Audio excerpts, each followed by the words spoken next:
Mak oi, banyaknya baju nak cuci. Penuh bertimbun nak dalam raga. Terpaksalah pergi cuci juga hari ni. Ui, hampa.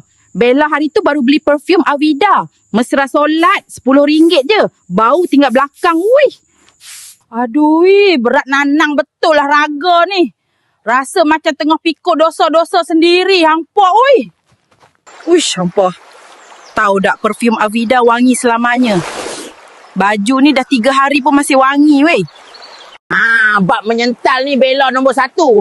Macam sental muka musuh ketat. Kalau betul memang lunyai Bella kerja kan. Aduh, siap juga cuci baju. Badan Bella pun dah bau tengik, hampa, weh. Nasi ada perfume Avida. Patiknya 100%, hampa. Buai ku laju. Aku nak kahwin dengan anak raja. Buai ku laju. Siapa gerangan Tuan Puteri Harum Semerbak ni?